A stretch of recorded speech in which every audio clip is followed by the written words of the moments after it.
Hello, my fellow campers for a cause. I'm Don Finnerty, and I'm sitting here today in my 1806 log house here in Mount Pleasant, Ohio. My wife and I have been working on restoring this beauty for the past several years. These logs here behind me and all around have been standing here in Mount Pleasant in this same location for over 200 years. And some of these logs were 150 to 200 years old when they were cut. That means some of the wood in this very house is over 400 years old. Now, I live what I call a simple life. I live on a farm, and I don't like to see anything go to waste. I don't like to throw anything away. The steps here, we needed stairs to get to the second floor loft. The stairs, this is actually a pine tree that fell in my pine woods, and I let it dry, and then I split it, and I made these stair rails out of it. So I don't like to throw things away. I like to use as much as I can from what I have. And I think that's a good lesson for all of us, and it certainly is a good lesson to teach our children. Now, I believe that the simple life can teach us lessons with just about anything that we find. Now, I told you I grew up on a farm. Here's something I think we can work with our family, our children, our churches, any group, and learn a lesson out of this. This is a piece of baling twine. I took this from a bale of hay, when I was feeding the animals. And baling twine is an interesting product. It's made from fibers. If you look at the end of this, you'll see that these are many, many, many individual fibers. None of the fibers are very long, and none of the fibers are very strong, easy to break. But if you take these fibers and you put a bunch of them together and you twist it, it becomes a whole lot stronger. Having said that, this baling twine is really only about strong enough to hold together a bale of hay. It's not like rope or anything. But there's a technique that actually has been around since the Neanderthals. And there was a discovery somewhere, I don't know exactly where they found cordage, rope, string that was made and dated back to the time of the Neanderthals. And it was made through this very same technique.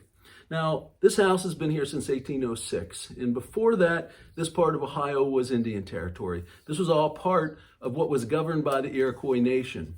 Now, the Indians that lived here, the Delaware, the Shawnee, the Mingo, and other tribes who just passed through, they would have had to have had some kind of cordage to tie things up with, whether that's bowstring or whether that's tying stuff to a pack so they can take it from one area to another. In the movies, TV, the Westerns, led us to believe that they used animal hides for all of that. They used catgut or they used rawhide. The problem with that is that ages and it goes bad pretty quick, and it's not necessarily plentiful. And there were other things that the natives could use those animal skins for, clothing, tents, containers. So they didn't necessarily like to cut that up to make string.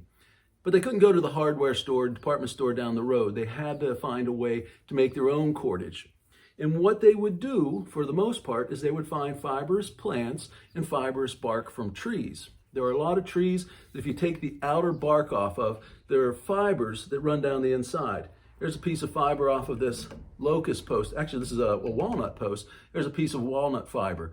Wouldn't have had enough to make cordage out of, but it does show that it's fibrous. So they also could take things called dogbane, which is a milkweed. You may have seen another video I did for you guys that showed some milkweed can be eaten. Dogbane cannot be eaten. It is poisonous. But dogweed or dogbane is a milkweed that is very fibrous in nature. And if you strip it down and crush the outer bark off of it, you can take the fibers and you can twist them the same way I'm twisting this baling twine into making a rope. And any kid back in the day, before we came here, and even after the Europeans came here, the Europeans, yes, they could trade for things like rope. They could go to general stores. But in 1806, for the most part, unless you wanted to wait until somebody brought rope here on a wagon, you made your own rope. And it was actually very easy to do. Now, what I'm doing here is I'm taking this baling twine, any fibrous material, even do this with paper towels or tissues. And what I'm doing is I'm holding it in two pieces, one on each side of my thumb, and I'm pinching it with my thumb and my forefinger. I take the outside and I twist it away from me and fold it over the back one. So the one I just twisted is now in back. Reach to the one in front, I twist it forward, and I fold it over again.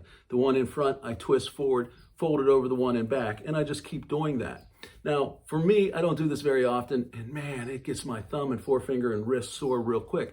But if you were used to doing this, if you did this every evening as you were sitting around listening to stories at the campfire, which some of you are doing right now, you would have been used to it. So you would have probably been able to do 8 to 10 feet of this cordage in just a short period of time in the evening. And you would always be working on this so that you always have fresh cordage. Now, if you take this same stuff and you double it over, it becomes twice as thick. So you twist it the same way you're doing this. Now, the reason I'm showing you this is a couple things. One, to show you that we can make things ourselves and we can learn how to do things from the way they did things in the past. But also because if you use this more metaphorically, symbolically, and we see that we have all these small strands that aren't very strong, and we realize that together we are much stronger, and you put this together into people terms, you'll see that if we stand together, stand united, we are much stronger than if we stand alone or individually.